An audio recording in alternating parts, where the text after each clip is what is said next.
no bebas el té. Esas 4 palabras explotaron en mi cabeza mientras miraba la taza humeante frente a mí.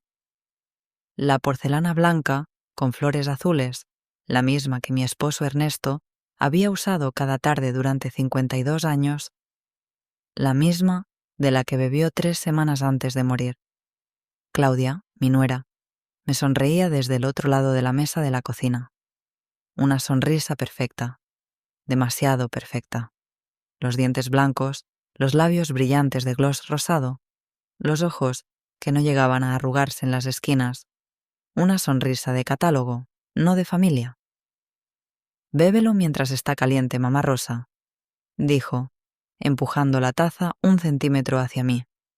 «Es tu favorito. Manzanilla con miel, como te gusta». Mi mano se movió automáticamente hacia la taza.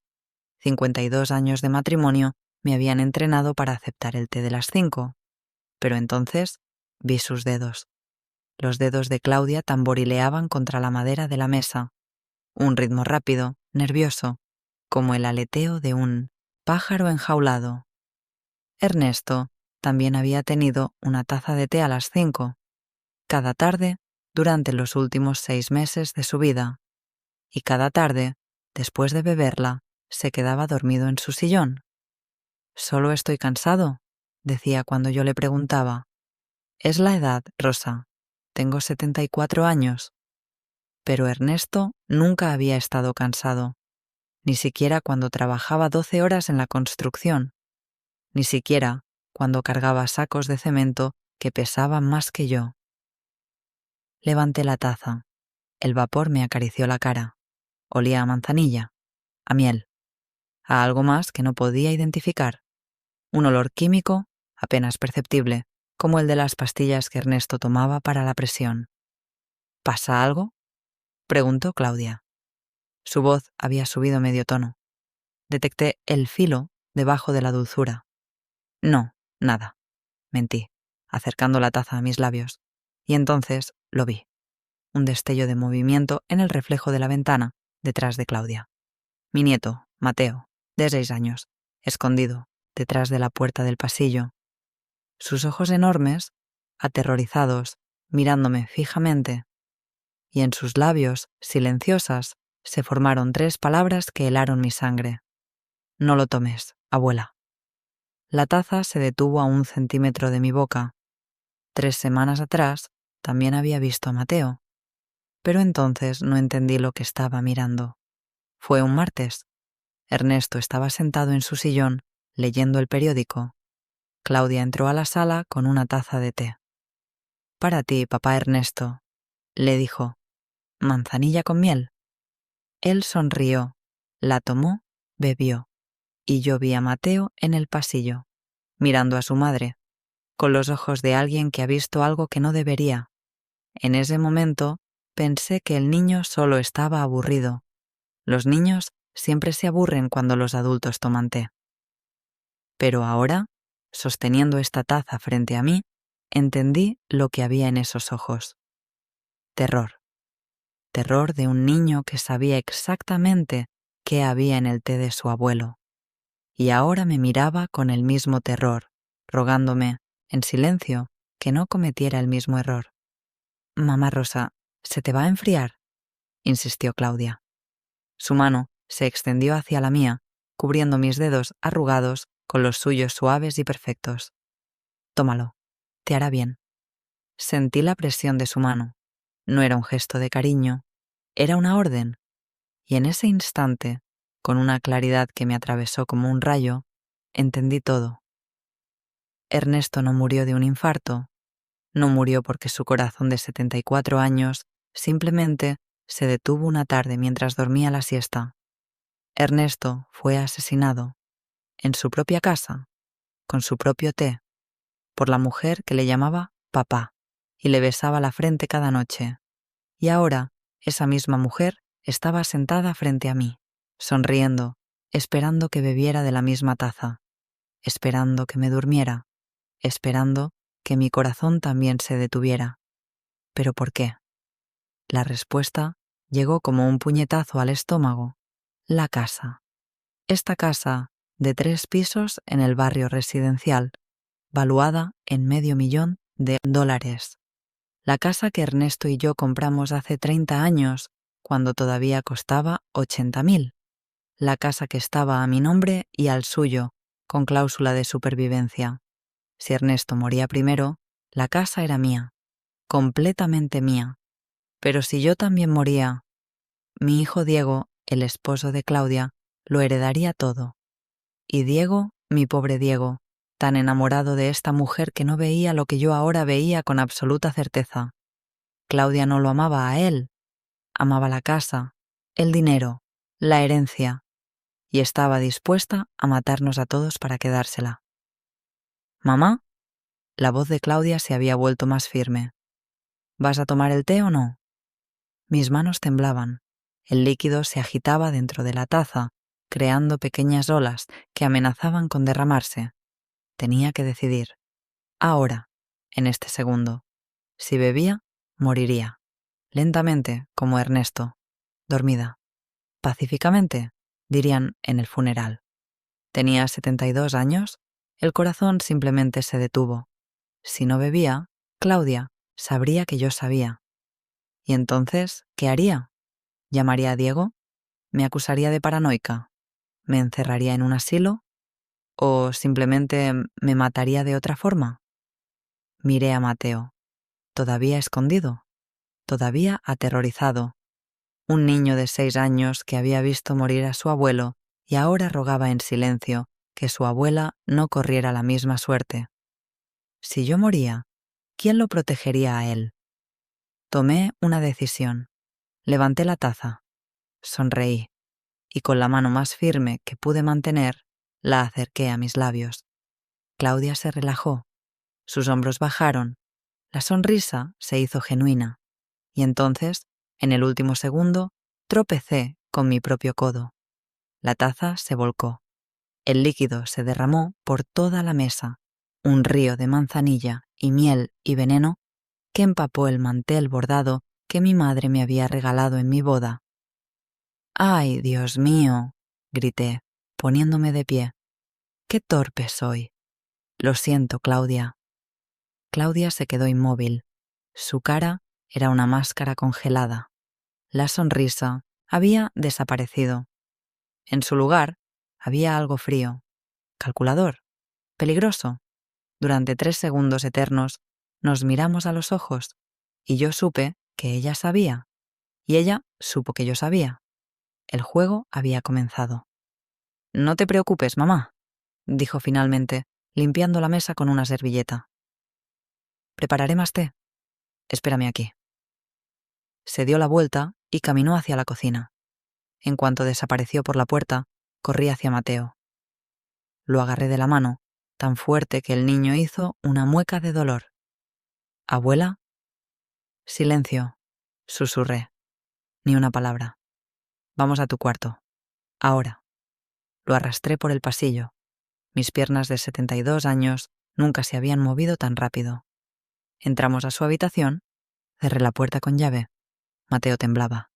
Lágrimas silenciosas corrían por sus mejillas. «Ella mató al abuelo, ¿verdad?», preguntó con voz rota. No podía mentirle. No a este niño valiente que me había salvado la vida. «Sí», dije. «Y ahora tenemos que detenerla». Mateo dejó de temblar cuando vio que yo no lloraba. Los niños son así, reflejan lo que ven. Si yo colapsaba, él colapsaría. Pero si yo era fuerte, si yo era la abuela que siempre había sido, la que curaba rodillas raspadas, la que ahuyentaba monstruos debajo de la cama, entonces él también podría ser fuerte. Me arrodillé frente a él. Mis rodillas protestaron, pero las ignoré. «Mateo», dije, tomando su carita entre mis manos, «necesito que me cuentes todo, todo lo que viste. ¿Puedes hacer eso?» Él asintió. Sus ojos, tan parecidos a los de Ernesto, me miraron con una mezcla de miedo y determinación. «Mamá pone pastillas en el té del abuelo», susurró. Las saca de un frasco blanco que esconde en su cartera. las machaca con una cuchara en la cocina cuando nadie mira, y después las pone en la taza antes de servirle el té. ¿Cuántas veces viste eso? Muchas. Tal vez 10, 20. Sus labios temblaron. Intenté decírselo al abuelo, pero mamá me dijo que si yo hablaba, el abuelo se enojaría conmigo, que las pastillas eran vitaminas especiales que el doctor le había mandado, pero que el abuelo no quería tomarlas porque era terco. Dijo que era nuestro secreto, que si yo lo decía, el abuelo se pondría triste. Un secreto, por supuesto. Así es como los monstruos controlan a los niños, con secretos. No es tu culpa, le dije firmemente. Nada de esto es tu culpa. Tú eres un niño y tu mamá... Me detuve. ¿Cómo le dices a un niño de 6 años que su madre es una asesina? Tu mamá te mintió. Las pastillas no eran vitaminas, eran veneno. Mateo no lloró. Algo en su interior ya lo sabía. ¿Por qué? Preguntó. Por la casa, por el dinero. Pero el abuelo la quería, nos quería a todos. Lo sé, mi amor, lo sé. Un golpe en la puerta nos hizo saltar a ambos. ¿Mamá Rosa? La voz de Claudia sonaba dulce, cantarina. ¿Dónde estás? Preparé té nuevo. Mateo se pegó a mí. Yo lo abracé. Estoy en el baño, grité. Bajo en un momento. Está bien. Te espero en la cocina. Escuchamos sus pasos alejarse por el pasillo. Tenía que pensar. Rápido. Si llamaba a la policía, ¿qué les diría? Mi nuera puso pastillas en el té de mi esposo y ahora quiere envenenarme a mí también. ¿Y la evidencia? Un niño de 6 años que vio a su madre machacar pastillas. ¿Qué tan creíble era eso? Claudia les diría que yo estaba senil, paranoica. Diego la apoyaría y yo terminaría en un hospital psiquiátrico. Necesitaba pruebas, pruebas reales. Mateo, susurré. ¿Dónde está ese frasco blanco ahora? En la cartera de mamá. Siempre lo lleva ahí. ¿Y dónde está la cartera? En su cuarto, arriba. Perfecto. Claudia estaba abajo, en la cocina. Si era rápida, podía subir, tomar el frasco y bajar antes de que ella notara mi ausencia. Pero, ¿y si me descubría? ¿Y si Claudia subía y me encontraba revisando sus cosas? Entonces, tendría que actuar más rápido de lo que ella podría reaccionar. Quédate aquí, le ordené a Mateo. Cierra la puerta con llave. No salgas por nada del mundo. ¿Entendido? Abuela, no... ¿Entendido? Sí. Salí del cuarto y escuché el clic de la cerradura detrás de mí. El pasillo estaba en silencio. Desde abajo llegaba el sonido de la televisión. Claudia había encendido las noticias, probablemente para parecer normal, relajada, inocente. Subí las escaleras. Cada escalón crujía. Mis pies descalzos apenas hacían ruido, pero el corazón me latía tan fuerte que estaba segura de que Claudia podría oírlo desde la cocina. Llegué al segundo piso. La puerta del cuarto principal estaba entreabierta. El cuarto que había sido mío y de Ernesto durante 30 años. El cuarto donde dormí junto a él la noche que murió, sin saber que su asesina estaba en el piso de abajo, esperando. Entré. La habitación olía a perfume caro. El perfume de Claudia. Chanel Nuit 5. $300 la botella. ¿Cómo podía una maestra de primaria pagarse ese perfume? Porque Diego le daba todo lo que pedía. Ropa, joyas, vacaciones. Mi hijo, tan generoso, tan ciego. La cartera estaba sobre la cómoda. Una cartera de cuero italiano, color crema, con herrajes dorados. Otra cosa que Diego le había comprado. La abrí. Dentro había lo que todas las mujeres llevan. Billetera, llaves, lápiz labial, pañuelos. Y en un bolsillo lateral, con cierre, el frasco. Pequeño, blanco, sin etiqueta. Lo saqué. Mis manos temblaban tanto que casi lo dejé caer. Desenrosqué la tapa. Pastillas blancas, redondas, sin marcas. No eran vitaminas. Definitivamente no eran vitaminas. ¿Pero qué eran? Necesitaba saberlo. Necesitaba que un laboratorio las analizara. Necesitaba... ¿Qué estás haciendo? Me congelé. Claudia estaba en la puerta. Su cara ya no era dulce. Ya no sonreía. Era una máscara de hielo y furia. ¿Qué estás haciendo con mi cartera, mamá Rosa? Mis dedos se cerraron alrededor del frasco. Escondí la mano detrás de mi espalda, pero era demasiado tarde. Ella lo había visto. Yo buscaba un pañuelo. Mentí torpemente. Derramé té en mi blusa y... Mentirosa. La palabra cayó como una piedra entre nosotras. Claudia entró al cuarto. Cerró la puerta detrás de ella con un clic suave. Estábamos solas. 2 mujeres, una joven y fuerte, la otra vieja y asustada. Pero yo tenía algo que ella no. 52 años de sobrevivir a este mundo. Y no iba a morir hoy. Dame el frasco, dijo Claudia, extendiendo la mano. No. Dame. El frasco. ¿Qué hay en él? Pregunté. ¿Qué le diste a Ernesto? Claudia rió. Una risa seca, sin humor. ¿En serio quieres saberlo? Está bien. Te lo diré. Digoxina. Una pastilla para el corazón. Inofensiva en dosis pequeñas. Letal en dosis altas.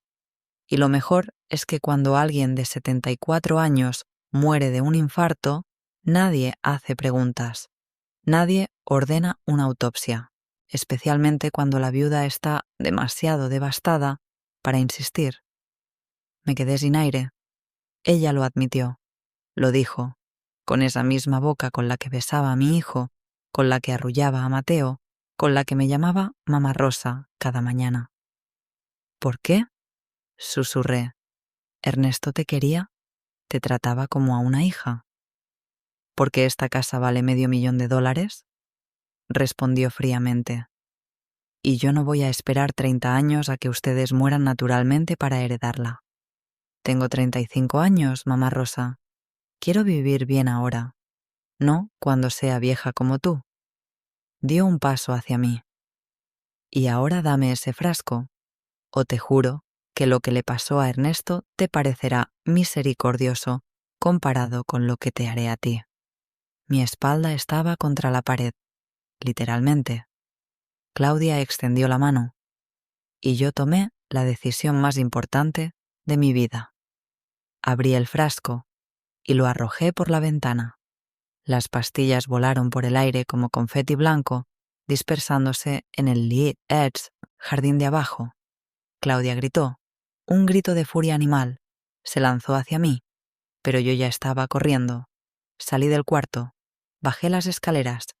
Ella venía detrás de mí, maldiciendo, gritando. «Diego», gritaba, «tu madre está loca, está atacándome». Llegué a la puerta del cuarto de Mateo. La golpeé. «¡Abre, Mateo, abre!». El niño obedeció. Entré. Cerré de un portazo justo cuando Claudia llegaba. Ella golpeó la puerta. 1, 2, 3 veces. «Abre esta maldita puerta». «¡Vete!», grité. «Vete o llamo a la policía». «¿La policía?», rió. «¿Y qué les vas a decir? ¿Que tu nuera te quiere matar? Sin pruebas, eres solo una vieja paranoica». Tenía razón. Las pastillas estaban en el jardín. Probablemente ya las había recogido. Y sin ellas, no tenía nada.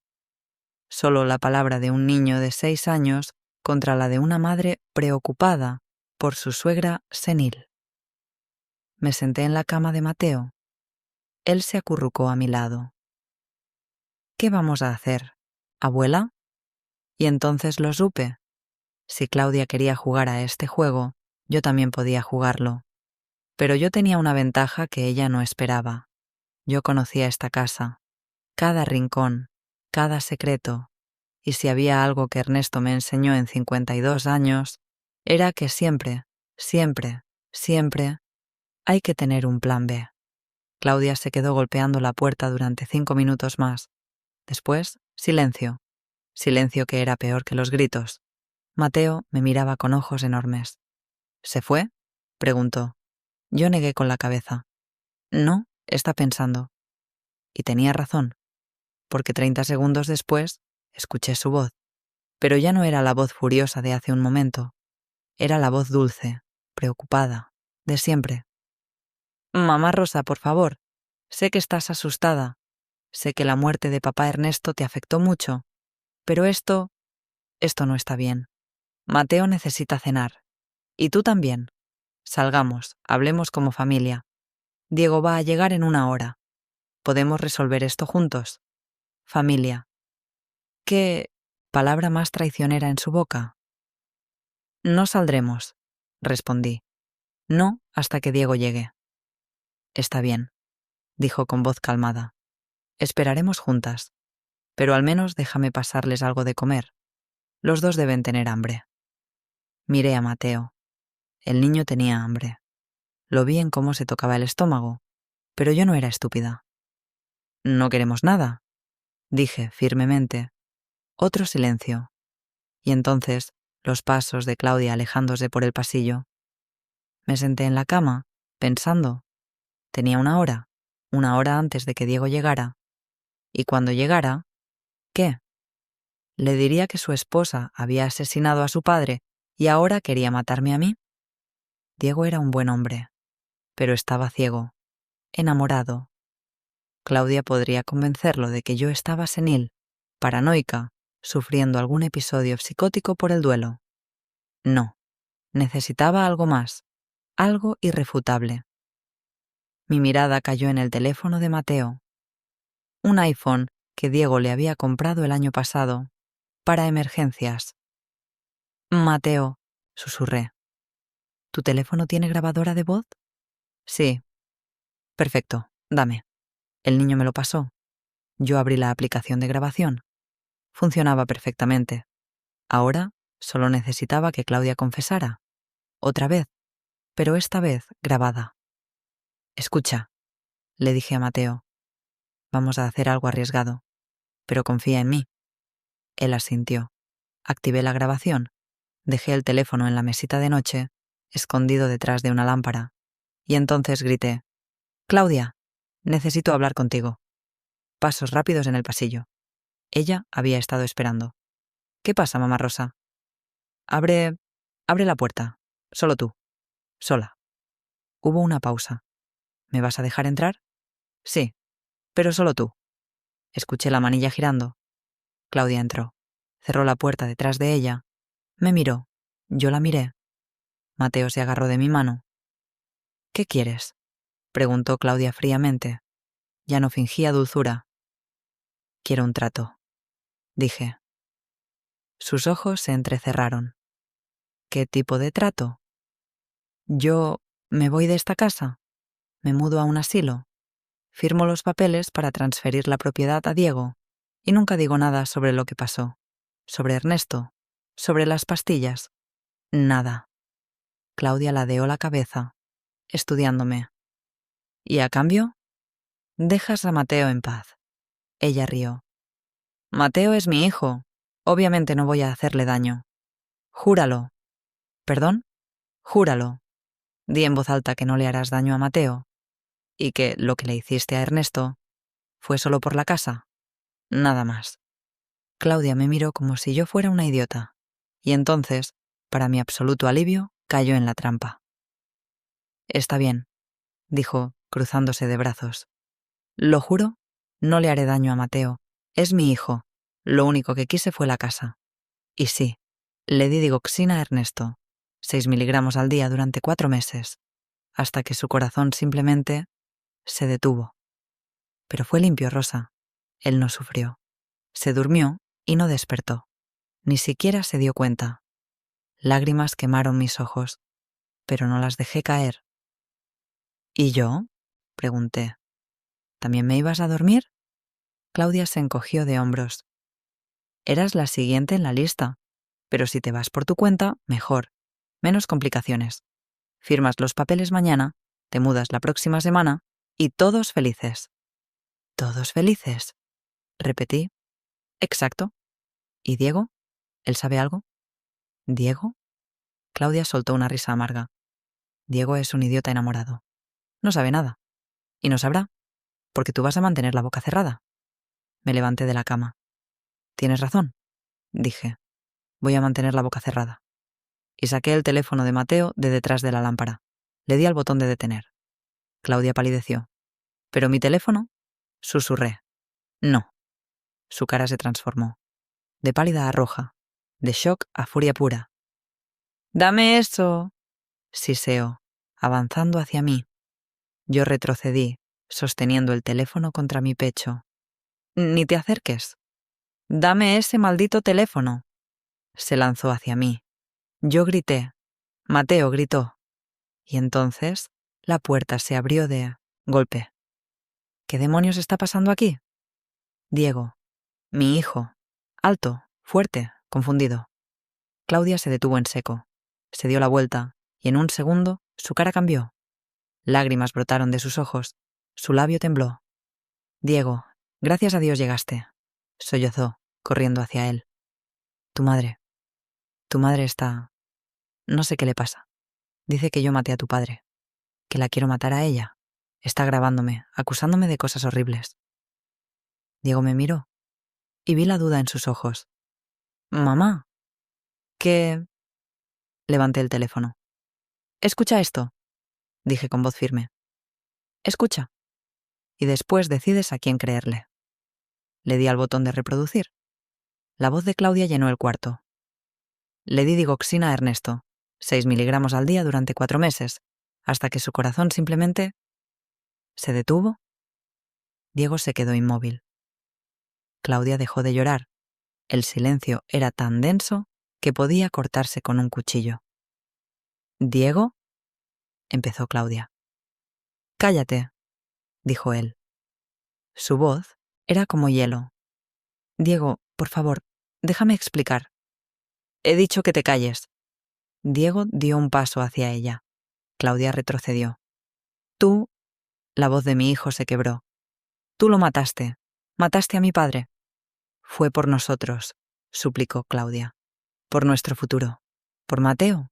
Por... No uses el nombre de mi hijo. Diego sacó su teléfono. ¿Qué haces?, preguntó Claudia, con pánico en la voz. ¿Llamo a la policía? No. Diego, por favor, piensa en Mateo. ¿Quieres que tu hijo crezca sabiendo que su madre está en prisión? Quiero que mi hijo crezca sabiendo que la justicia existe. Marcó el número. Claudia lo miró. Me miró a mí. Miró a Mateo y entonces corrió. Salió del cuarto, bajó las escaleras. La puerta principal se abrió. Diego corrió detrás de ella. Yo abracé a Mateo. Ya pasó, susurré. Ya pasó. Pero no había pasado. Todavía faltaba la parte más difícil. La policía llegó en 15 minutos. 2 patrulleros. 4 oficiales. Luces azules y rojas que iluminaban la calle como si fuera una discoteca del infierno. Claudia no había llegado lejos.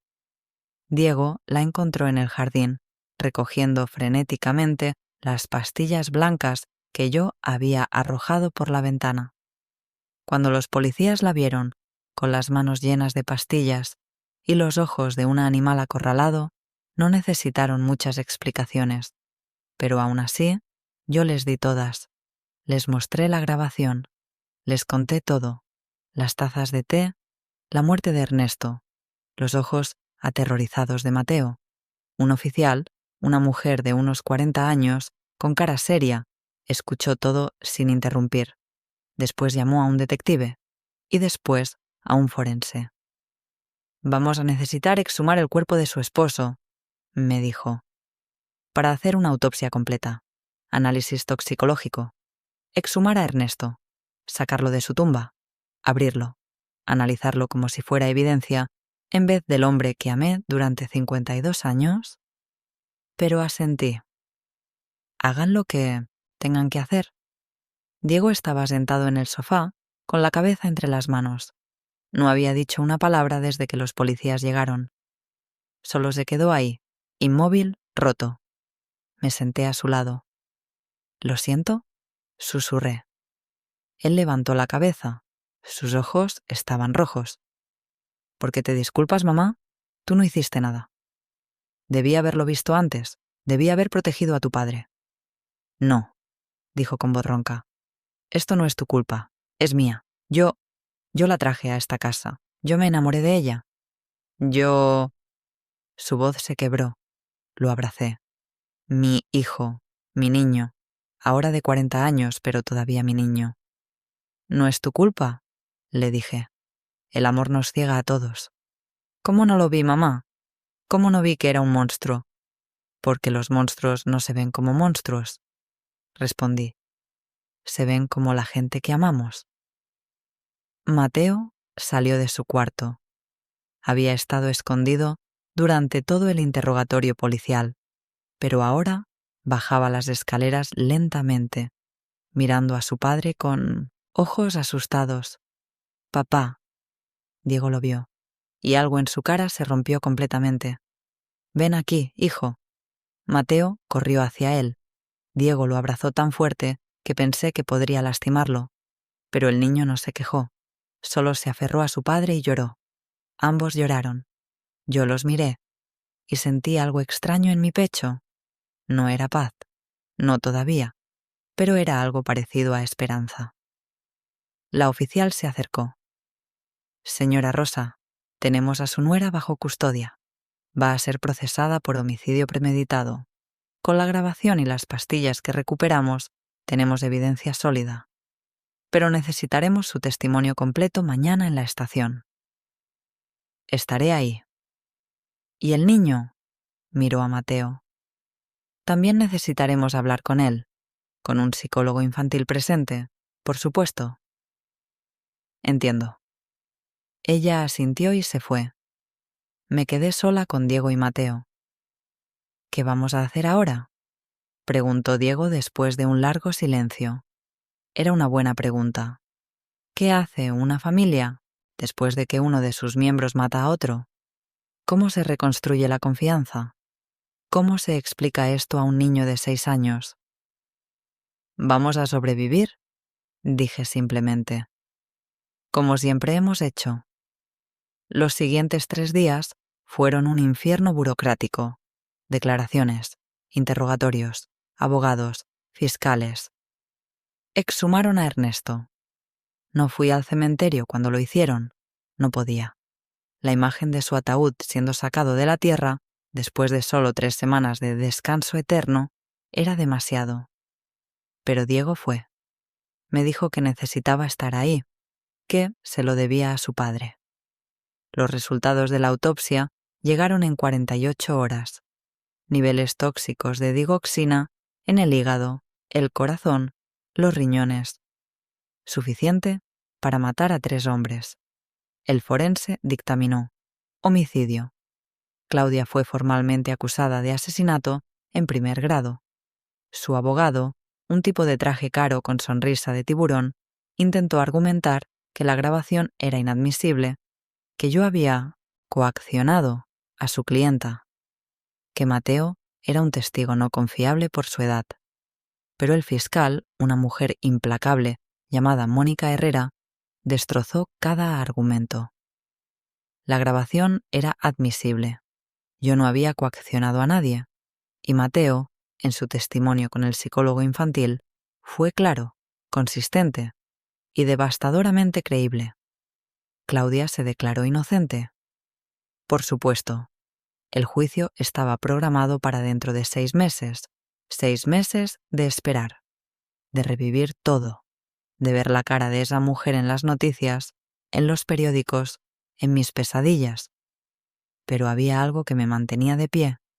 Cada noche, antes de dormir, abrazaba la foto de Ernesto que tenía en mi mesita de noche y le susurraba: «Ya casi, amor, ya casi». El día del juicio amaneció gris. No llovía, pero el cielo estaba cargado de nubes oscuras que amenazaban tormenta. Perfecto, pensé. Hasta el clima entiende el momento. Diego, Mateo y yo llegamos a la corte a las 8 de la mañana. Los periodistas ya estaban ahí, con cámaras y micrófonos, gritando preguntas que no respondimos. Dentro de la sala tomamos nuestros asientos. Mateo se quedó con una trabajadora social. Los niños no podían estar en la sala durante los testimonios más fuertes. Claudia entró escoltada por 2 oficiales. La vi y sentí nada. No odio, no rabia, solo un vacío frío. Ella me miró, y por primera vez vi miedo en sus ojos. El juicio duró 4 días. La fiscalía presentó la grabación, los análisis toxicológicos, el testimonio de Mateo en video para protegerlo, el testimonio del forense, el mío. Cuando subí al estrado, el abogado de Claudia intentó destrozarme. Señora Rosa, ¿no es cierto que usted sufre de pérdida de memoria relacionada con la edad? No. ¿No es cierto que estaba tomando medicamentos para la ansiedad después de la muerte de su esposo? Sí. ¿Y eso qué prueba? Que su juicio podría estar nublado, que pudo haber malinterpretado. No malinterpreté nada, lo interrumpí. Su clienta asesinó a mi esposo, lo confesó. Está grabado, y si tiene la decencia de escuchar esa grabación sin tratar de retorcerla, sabrá que es culpable. El abogado retrocedió. La fiscal sonrió. El último día, Claudia tomó el estrado. Su abogado le había aconsejado no hacerlo, pero ella insistió. Quería decir su verdad. Yo amaba a Ernesto, dijo con lágrimas perfectamente sincronizadas. Jamás le habría hecho daño. Las pastillas eran para mí. Yo sufro de ansiedad. Y sí, le edité a Ernesto, pero nunca puse nada en él. ¿Y la grabación? Preguntó el fiscal. ¿Fue sacada de contexto? Yo estaba asustada. Rosa me amenazó. Dije lo que ella quería oír para protegerme. ¿Y las pastillas que recogía del jardín cuando la policía llegó? Eran mías. Yo las dejé caer por accidente. Mentira tras mentira tras mentira. Pero el jurado no era estúpido. Después de solo 3 horas de deliberación, volvieron con el veredicto. Culpable. Claudia gritó, lloró, suplicó. El juez la sentenció a 30 años de prisión sin posibilidad de libertad condicional. Cuando los oficiales se la llevaron, me miró una última vez. Y yo le sostuve la mirada, hasta que desapareció por la puerta. 30 años. Claudia tendría 65 cuando saliera de prisión, si es que salía. Diego solicitó el divorcio inmediatamente. Mateo nunca preguntó por su madre. Y yo volví a la casa, nuestra casa, mía y de Ernesto. Diego sugirió venderla. Tiene demasiados recuerdos malos, mamá, dijo, pero yo me negué. Esta casa no tiene recuerdos malos, le dije. Tiene un mal recuerdo, uno solo, y no voy a dejar que esa mujer me quite 52 años de felicidad. Así que me quedé. Limpié cada rincón, cambié las sábanas, tiré todas las tazas de té y planté un rosal en el jardín, justo donde Ernesto solía sentarse a leer el periódico. Por ti, amor, susurré cuando lo planté. Por nosotros. Diego y Mateo se mudaron conmigo. Al principio fue difícil. Mateo tenía pesadillas, Diego bebía demasiado, pero poco a poco sanamos, como familia, como sobrevivientes. 6 meses después del juicio, recibí una carta de la prisión, de Claudia. La leí una vez, y después la quemé. Decía, lo siento, perdóname, por favor. Pero algunas cosas no se perdonan. Algunas cosas solo se sobreviven. Han pasado 2 años. Mateo tiene 8. Está en terapia, pero sonríe más. Diego conoció a alguien, una mujer buena, una maestra, como Claudia, pero diferente, real. Y yo tengo 74 años, la misma edad que tenía Ernesto cuando murió. Pero yo no voy a morir todavía, porque tengo cosas que hacer. Cuidar a mi nieto, ver a mi hijo enamorarse de nuevo, regar el rosal de Ernesto cada mañana. Y cada noche, antes de dormir, miro la foto de mi esposo y le digo, lo hice, amor, la detuve, te hice justicia. y aunque sé que él no puede responder, siento su voz en mi corazón. Siempre supe que eras más fuerte de lo que creías, Rosa. Sonrío, apago la luz y duermo en paz, porque al final gané, no solo contra Claudia, sino contra el miedo, contra la duda, contra la idea de que una mujer vieja no puede defenderse. Sobreviví, y eso, en este mundo cruel, es la mayor victoria de todas. Si esta historia te tocó el corazón, dale like y suscríbete para más historias de mujeres valientes que no se dejan vencer. Cuéntame en los comentarios, ¿qué habrías hecho tú en el lugar de Rosa? ¿Conoces a alguien que haya enfrentado una traición similar? ¿Qué otro tipo de historia de justicia quieres escuchar? Activa la campanita para no perderte ninguna historia. Recuerda, la edad no define tu fuerza. La dignidad no tiene fecha de vencimiento. Nos vemos en la próxima historia. Cuídate.